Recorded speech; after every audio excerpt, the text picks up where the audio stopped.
Chers amis, merci à tous d'être venus ce soir. Moi, ça fait 20 ans que j'organise des événements. Et il y a un événement que j'ai toujours rêvé de faire. C'est celui qu'on est en train de vivre maintenant. Je voulais absolument faire revenir Claude après son intervention à Lift en 2011, où on l'avait mis en tout dernier dans la conférence. Et dans le programme, on avait mis une demi-heure et on est resté 2 heures sur scène. Et on avait les questions qui n'arrêtaient pas d'arriver. Et puis je racontais n'importe quoi, c'est ça. Voilà, bien sûr, c'est pour ça que tu es là. Et pour moi, c'est un rêve parce que Claude, vous allez le découvrir, mais c'est moi qui le dis, hein, c'est un peu le speaker parfait. Ce qu'il raconte, c'est passionnant, techniquement, c'est juste. C'est plein de petites histoires, c'est une très grande histoire derrière. Et puis pour moi, c'est un homme extraordinaire. Je suis désolé de t'imposer ça, je sais que tu es quelqu'un de très humble. Je suis en train de rougir. Hein. Mais je pense que vous allez le découvrir, mais pour être astronaute, il faut être très bon physiquement, il faut être très bon scientifiquement, il faut être très bon techniquement, il faut être très bon humainement, il faut être très bon psychologiquement. Et c'est pour ça qu'il n'y a pas beaucoup de monde qui y arrive. Et quand on a la chance d'avoir quelqu'un qui a fait ça, et en plus 4 fois, c'est un vrai bonheur. Et je voulais absolument qu'on soit avec Claude sous les étoiles, à ciel ouvert.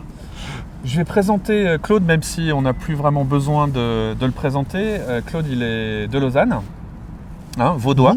Maturité à Lausanne, physique à l'UNIL, premières études. Ensuite, rentré dans l'aviation civile pour être pilote sur DC-9. Aviation militaire d'abord, en fait, j'ai commencé par là. Aviation militaire d'abord, ouais. Le Hunter, on va en parler un petit peu. Ensuite, aviation civile. Ensuite, deuxième cycle d'études, astrophysique à Genève. Et puis, en 76, repéré par un programme ESA, Agence spatiale européenne, et donc le début de la carrière d'astronaute. Et on se projette quelques années plus tard, notamment dans les années 90, 4 voyages dans l'espace. Chacun de 11 jours, c'est juste? En moyenne, oui. En moyenne, voilà. Et ça fait 44 jours, on a calculé tout à l'heure 702 fois. 704 orbites. 704 tu fois. manquais de là, 704. 704 fois le tour de la Terre en 44 jours, parce qu'on va un peu plus vite quand on est là-haut. Claude, première question qui, moi, m'a toujours interpellé. À quoi ça sert d'aller dans l'espace? Je dirais que ça s'explique par le fait que nous sommes des êtres humains. Et non pas des animaux. Avec tout le respect que j'ai pour l'espèce animale, les escargots, les chenilles, les papillons ne se posent pas de questions sur leur propre origine. Étant donné que nous sommes humains, nous avons cette curiosité de comprendre, de savoir. Et c'est une des raisons principales pour lesquelles on va dans l'espace. Si on revient à la conquête spatiale, en tout cas l'homme dans l'espace, ça commence dans les années, fin des années 50, années 60. Oui. Quelles sont, si tu peux nous dire, les grandes avancées qu'on doit à l'espace? Tu as déjà cité le GPS. Le GPS, donc c'est 3 satellites qui, en même temps, envoient le même signal. Et en fait, le récepteur reçoit les 3 signaux, compare à quelle heure ils sont arrivés et du coup, par trilatération, arrive à reconstruire. Ça fait 3 cercles sur la surface de la Terre et puis les 3 s'interceptent sur un seul point. C'est fabuleux comme application. Hein. Et puis les télécommunications, je me rappelle que... Donc les télécommunications, c'est un autre grand thème qui a été... Dans la navigation précise, on vient d'en parler, les télécommunications, ça a permis d'abaisser considérablement le prix des communications à grande distance. Je me rappelle qu'à l'époque, dans les années 60, je téléphonais parfois aux États-Unis ou au Mexique et ça coûtait 53 francs pour 3 minutes de téléphone. C'était par le câble sous l'océan Atlantique. Maintenant, c'est Internet. On utilise Internet avec Skype pour communiquer avec n'importe qui à la surface de la planète Terre pour le prix d'Internet. C'est fabuleux aussi comme progrès. Bon, c'est pas exclusivement par les satellites. Il y a encore une partie qui passe par le câble sous-marin. Et puis l'observation de la Terre et des phénomènes météorologiques. Imagine-toi l'observation typiquement des cyclones tropicaux, que ce soit sur l'océan Atlantique ou Pacifique. On peut suivre leur cheminement, voir comment ils évoluent. On peut commander des évacuations pour sauver des vies. Donc ça, c'est une application extraordinaire de l'espace qui permet de mieux comprendre les phénomènes météorologiques et de sauver des vies, en plus de l'amélioration des prévisions météorologiques qu'on a typiquement à peu près une semaine. Si vous prenez votre iPhone, Météo Suisse, vous avez la prévision pour 5 ou 6 jours, pratiquement une semaine, prévision relativement exacte. On n'avait absolument pas ça il y a 30 ans. Ça, donc, c'est peut-être les jeunes ne se rendent pas compte, ils ont un iPhone dans lequel il y a du GPS qui est une technologie un peu invisible, on ne sait pas d'où ça vient. On peut appeler les États-Unis pour un flat fee, on ne se rend pas compte que c'est extraordinaire. Et on a la météo et tout ça, ce qui n'existait pas Et avant. ça, ce sont les aspects pratiques, mais il y a tout l'aspect culturel aussi. Comprendre les phénomènes célestes, mieux comprendre le soleil et l'évolution du soleil, les rayonnements du soleil, le vent solaire, qui est aussi caché par l'atmosphère, mais qui a été mesuré lors de la mission Apollo 11 et les missions suivantes du programme Apollo depuis la Lune. Et tout ça, ce sont des phénomènes qui ont une influence également sur la Terre, sur la haute atmosphère. Le rayonnement du Soleil et les rayonnements particuliers également a une grande influence sur la Terre. On comprend beaucoup mieux tout ça maintenant. Il y a beaucoup d'astrologues qui sont au chômage depuis qu'on a vraiment été voir ce qui se passait dans les étoiles. Non c'est pas le cas. Il y a un truc qui m'intéresse beaucoup. J'ai lu un livre sur justement l'entraînement des astronautes d'Apollo et qui parlait aussi de l'aspect symbolique de cette compétition qu'on a eue dans les années 60 pour aller sur la Lune. Et qu'une des théories du livre, j'avais trouvé très intéressante, paraît-il que dans l'Antiquité, il y avait une façon de faire la guerre qui était que deux armées se faisaient face, nommaient un champion, les deux champions se battaient et le champion qui avait gagné la guerre, tout le monde rentrait chez lui. C'était la guerre froide en fait. Alors exactement, et qu'en fait l'espace avait servi quelque part à canaliser la tension parce que au lieu de se taper dessus, on avait pu rentrer en conflit quelque part, rentrer en tout cas en compétition à travers l'espace. Et il y a un truc qui me frappe beaucoup dans la conquête spatiale, c'est quelque part c'est un de tes derniers rêves universels. C'est quelque chose qui a, quand on a été sur la Lune, 100% des êtres humains se sont sentis fiers ce jour-là. C'est vrai. Oui, et donc il y a un côté symbolique très fort de l'espace. Est-ce que tu peux nous en parler ? Non, c'est vrai, on a parlé des aspects pratiques et des aspects de la curiosité et des aspects scientifiques, mais il est vrai que ça a commencé dans ce climat de guerre froide, où chaque nation qui faisait du spatial à l'époque, c'était l'Union soviétique et les États-Unis, cherchait à prouver à l'autre qu'elle était meilleure, cette nation. Sans avoir besoin de se taper dessus. Sans avoir besoin de se taper dessus. Donc c'est ce qu'on appelle la guerre froide, qui a été en fait un énorme stimulant. Les soviétiques ont réussi les premières grandes étapes avec succès. C'était Sputnik 1 en octobre 1957. Sputnik 2, déjà en novembre de la même année, ils lançaient Sputnik 2 avec la chaîne Laika. Donc déjà un être vivant, quelques semaines seulement après le lancement du premier satellite artificiel de la Terre. Ensuite, il y a eu Gagarine en avril 1961. Valentina Tereshkova, la première femme dans l'espace. Donc les soviétiques ont gagné cette guerre froide au début. Les Américains sont retournés. Il y a eu le discours du président Kennedy quelques semaines seulement après le vol de Gagarine. Il a dit vis-à-vis du Congrès, we're going to go to the moon in this decade. Puis il y a eu ce fameux discours à l'université de Rice, we'll go to the moon in this decade, not because it is easy, but because it is hard. Because that goal will serve to organize and measure the best of our energies and skills. Donc l'idée que ça aussi, les plus jeunes ne mesurent pas, mais aux États-Unis, il y a eu des présidents intelligents. C'est arrivé dans le passé. C'était pas fait par des tweets. Non, mais on s'en rappelle. Ouais.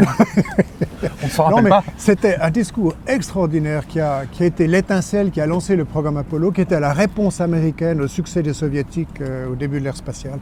Et ce programme a été absolument fabuleux. Pour moi, ça reste un des tout grands chapitres de l'histoire de l'humanité.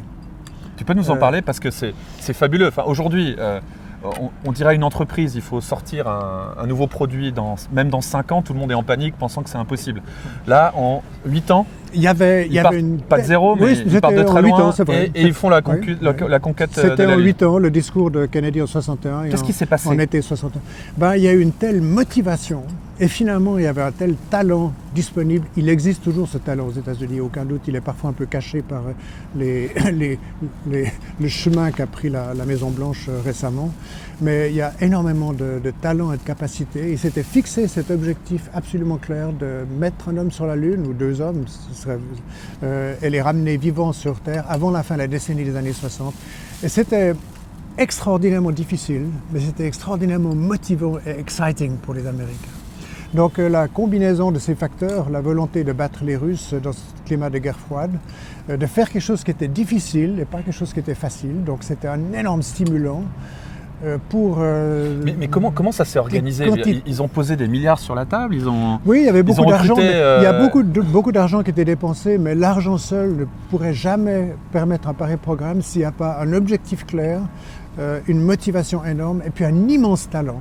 un talent au niveau de l'ingénierie, au niveau des scientifiques, au niveau de la capacité organisationnelle aussi. C'était une monstre organisation. Et puis il a fallu mettre sur pied des étapes. Il y a eu le programme Mercury d'abord, une petite capsule pour un seul homme, le programme Gemini avec 2, et ils ont testé tous les rendez-vous dans l'espace et développé les techniques de rendez-vous parce qu'ils savaient qu'ils en auraient besoin autour de la Lune. Les rendez-vous autour de la Lune, c'était formidablement ambitieux au début des années 60, dire qu'on allait faire ça dans quelques années. Donc un rendez-vous, c'est quand la capsule retrouve... Oui, typiquement, ils savaient déjà à peu près comment ils allaient faire ces vols vers la Lune, avec le module lunaire qui allait se poser sur la Lune, le module de service et de commande qui allait rester en orbite autour de la Lune. Et à un moment donné, l'étage supérieur du module lunaire allait décoller de la surface de la Lune et faire un rendez-vous en orbite lunaire avec des ordinateurs, les premiers ordinateurs digitaux qui avaient une capacité inférieure à ce que j'ai dans mon iPhone, dans ma poche ici. Fabuleux! Donc, encore une fois, une volonté farouche de réussir. Un programme difficile, mais en soi c'était un stimulant, et puis des équipes formidablement talentueuses. C'est ça qui a convergé vers, avec des difficultés, il y a eu le tragique accident d'Apollo 1 sur le pas de tir à Kennedy Space Center où 3 astronautes ont péri au sol avec une atmosphère qui était une atmosphère d'oxygène pur. Il y a eu une étincelle, il y a eu combustion à l'intérieur de la cabine, ils n'ont pas pu ouvrir les coutilles, ils ont péri. Donc il y a eu des périodes tragiques, mais ils n'ont jamais baissé les bras, ils ont dit on va continuer. Après chaque accident, c'était le cas dans le cadre du programme de la navette également, la NASA dit toujours est-ce qu'on va continuer, mais ça ne dure que quelques jours ou quelques semaines après. Ils se disent il y a une quantité de mouvements tels qu'on continue. Qu'est-ce qu'il faut faire pour devenir astronaute? C'est la question la plus bateau, j'imagine que tu y as répondu des centaines et des centaines de fois. Écoute, je crois que la condition principale c'est la passion. Ça peut se résumer ainsi, la passion. Il faut en plus avoir la chance d'être en bonne santé puis d'être raisonnablement stable mentalement. Ça, c'est contrôlé pendant la sélection. Il y a toutes sortes de machines qui leur permettent de voir si on perd rapidement les pédales quand les choses vont mal ou quand les choses sont trop rapides ou qu'il y a trop de choses à gérer en même temps. Mais je dirais qu'avant tout, il faut la passion. Il faut une passion dévorante. Qu'est-ce que ça change d'avoir vu la Terre comme ça, de traverser un continent une minute? Qu'est-ce que ça change dans ta relation avec cette Terre? D'une part, c'est un enrichissement extraordinaire et puis c'est une occasion de beaucoup relativiser également. On réalise à quel point ce qui est important, c'est le long terme, c'est le long terme et le global plutôt que le court terme et le local. Parce que finalement, quand on est sur Terre, on a un horizon qui est très limité. C'est l'horizon d'une ville comme Lausanne, c'est peut-être le canton, le pays, l'Europe. Mais disons, rapidement, on se perd. Alors que là, on est en haut et on a cette vision du global et puis on réalise à quel point le long terme est important et pas le court terme. Pourquoi? On réalise aussi à quel point la Terre... Global, je comprends Claude, global, local, mais pourquoi long terme? Pourquoi tu penses au long terme? Les deux sont liés en fait. Le local et le court terme ou bien le global et le long terme. Finalement, il faut se préoccuper du sort de la planète Terre à long terme, mais il est évident que ça signifie qu'il faut agir à court terme et puis de façon très ciblée pour assurer le long terme. Mais il faut toujours avoir en vision le long terme. Qu'est-ce qu'on veut, nous, en tant qu'êtres humains sur cette planète Terre? Est-ce qu'on veut disparaître ce siècle ou est-ce qu'on veut que dans 500 ans, dans 1000 ans ou dans 1 million d'années, on ait nos descendants qui soient toujours et encore productifs, heureux et satisfaits de leur qualité de vie. Ça, c'est le long terme. Non, juste que les autres disparaissent, mais pas nous. Si on se préoccupe seulement des 3 ou 4 prochaines années, sans avoir une vision claire sur nos objectifs à long terme, on peut très bien aller dans la mauvaise direction. C'est ce que font un petit peu les États-Unis à court terme. Les États-Unis vont s'en sortir quand même, ils vont sortir de cette ornière, de cette obsession d'exploitation de ce qu'il y a dans le sol, tout spécialement les hydrocarbures et les consommer. Mais c'est temporaire. Mais il faut avoir une vision à long terme. Pour revenir sur devenir astronaute, donc tu l'as dit, c'est un peu, on prend le meilleur, une combinaison en fait de gens qui sont très très performants physiquement, psychologiquement, scientifiquement. Oui. C'est quand même tous des gens. Enfin, toi, tu as 2 diplômes physique, astrophysique, et techniquement. Oui. Et combien il y a de personnes dans l'humanité, dans l'histoire, qui ont été astronautes, qui sont? Bon, il y a en tout un peu moins de 600 personnes cotées dans l'espace. C'est un club quand même très fermé. Oui, oui. c'est évidemment essentiellement des Américains et des Soviétiques d'abord et des Russes ensuite. Mais enfin, depuis la Station spatiale internationale, depuis la navette, je dirais déjà, il y a eu invitation de partenaires européens, canadiens, japonais. Puis maintenant, il y a la Chine qui monte, comme on l'a dit avant, l'Inde également. Mais ça reste évidemment un cercle relativement fermé. Et c'est pas parce qu'il faut un talent fabuleux et qu'il y a seulement 600 personnes qui sont capables de le faire. Ici en Suisse, il y a des centaines, sinon des milliers de jeunes gens qui pourraient faire ce travail. Il y en a certainement quelques-uns et quelques-unes ici sur ce toit, j'en suis convaincu. Il faut aussi avoir de la chance, il n'y a pas de doute. Il faut se placer au bon moment, au bon endroit, de façon que ça marche. Moi, j'ai eu beaucoup de chance parce que j'étais prêt au milieu des années 70 quand l'Europe a été invitée par les États-Unis à participer au programme de la navette sous la forme du développement du programme Space Lab. C'était pour les quotas qui t'ont pris, je me rappelle.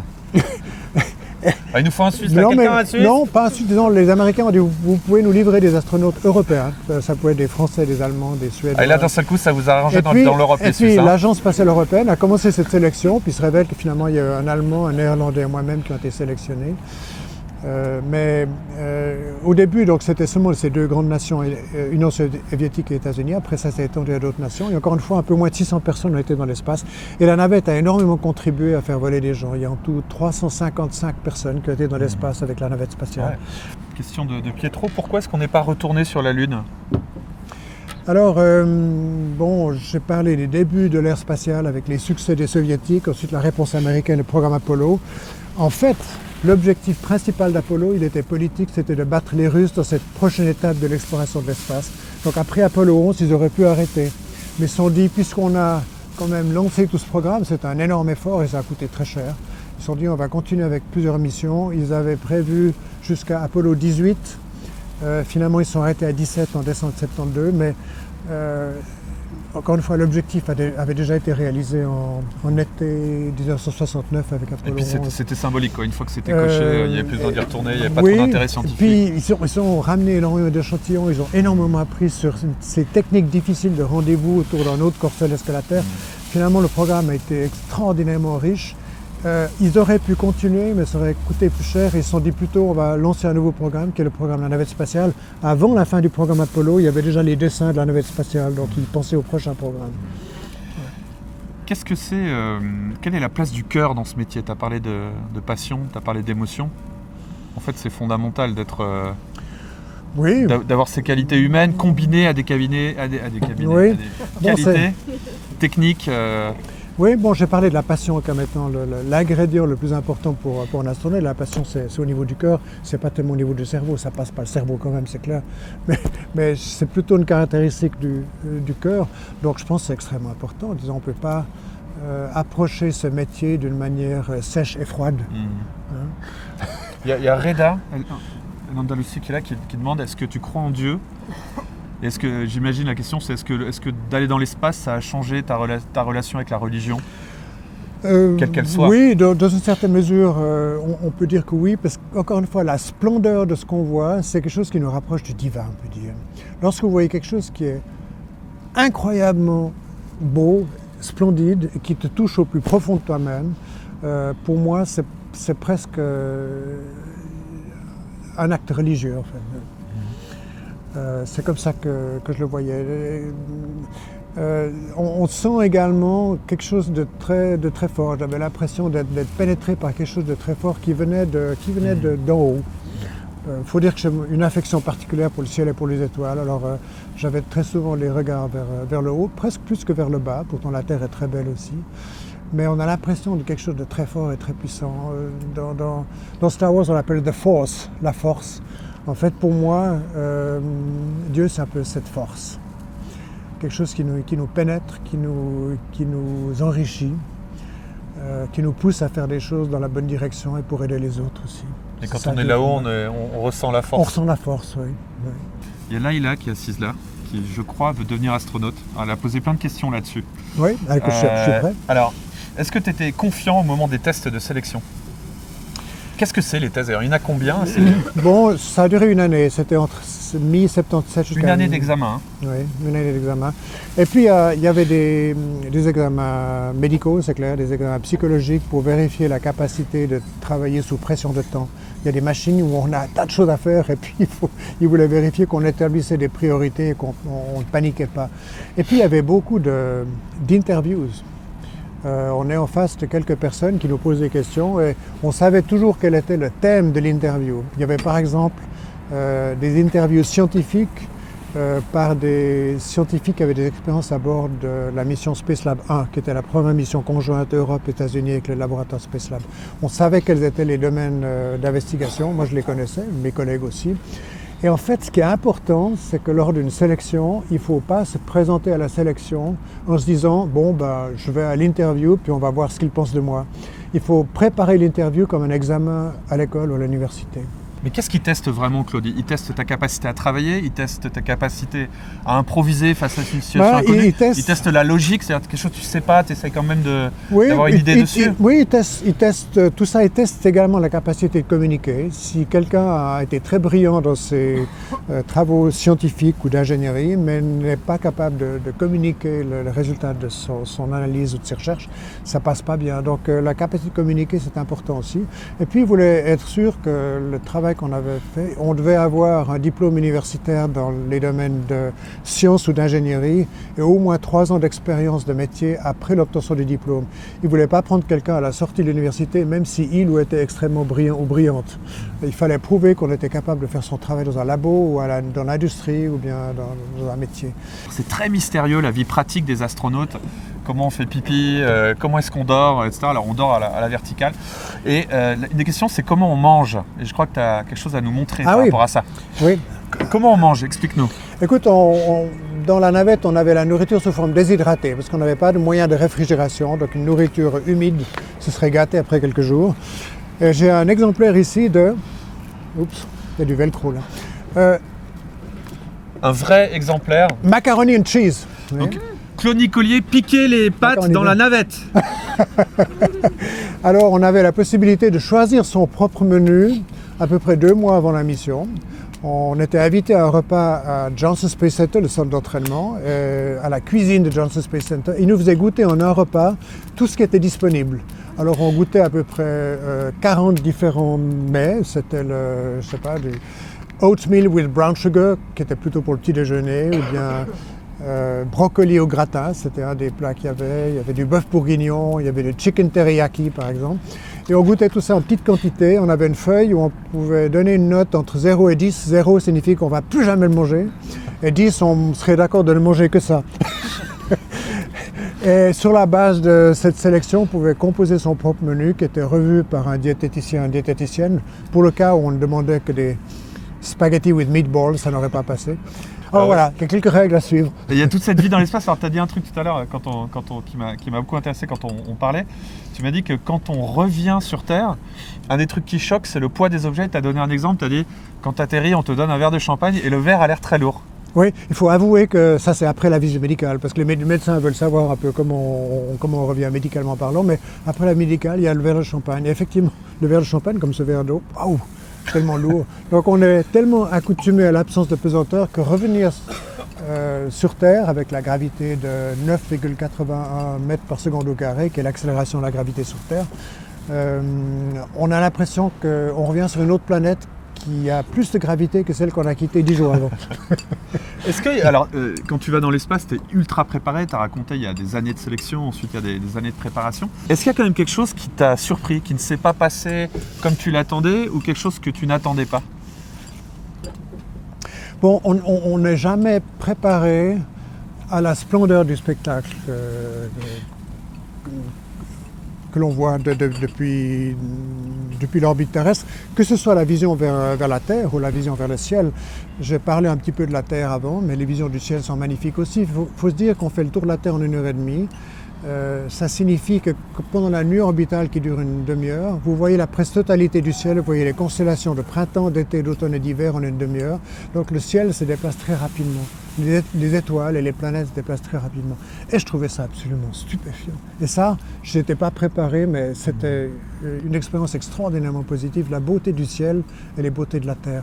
Pour moi, il n'y a pas eu d'éléments négatifs, il n'y a pas eu des circonstances où je me suis dit « waouh, c'est beaucoup plus pénible ou difficile que ce que j'avais imaginé ». Bon, il faut la capacité de se concentrer dans cet environnement totalement différent.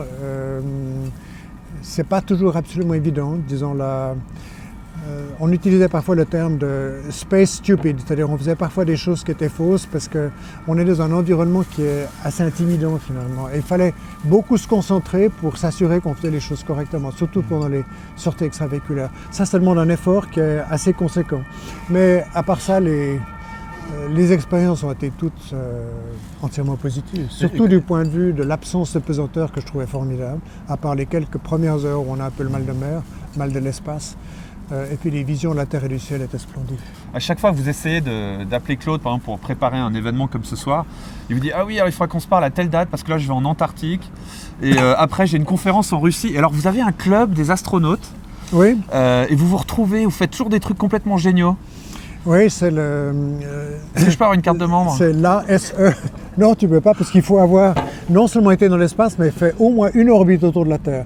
Ceux qui feront des vols suborbitaux, c'est-à-dire en montant et descendant... Vous êtes vraiment des snobs, les astronautes, c'est affreux. Il faut avoir au moins une orbite autour de la Terre. T'as pas fait ton orbite, t'es pas invité. C'est une organisation qui s'appelle l'ASE, Association of Space Explorers, l'association des explorateurs de l'espace, et qui regroupe à peu près... pas tout à fait tous les astronautes et cosmonautes, mais la plupart, de l'ordre de grandeur de 400 personnes environ. Et on a un congrès par année qui est organisé par un ou plusieurs astronautes du pays qui organisent ce congrès. Ça va être cette année à Minsk, en Biélorussie. C'était l'année dernière à Toulouse, organisé par des astronautes français. Il y a un astronaute biélorusse qui doit tout organiser. Bon, il n'y a pas les 400 qui viennent, mais généralement une bonne fraction, peut-être 150 à 200. Et vous parlez de quoi alors? Et puis, alors il y a une partie professionnelle. Il y a certains sous-groupes de l'ASE qui s'occupent de certaines questions, comme par exemple la menace de la Terre par des impacts d'astéroïdes, les problèmes des débris spatiaux également. Donc on a une connaissance du spatial en général, on a quelques idées, et on essaye d'approfondir ces idées et de passer un message aux politiciens, ou aux décideurs, si on peut dire. Et puis il y a une journée, c'est toujours une semaine, ça commence le lundi, ça termine le vendredi, il y a une journée qui s'appelle Community Day, le jour de la communauté, si on peut dire.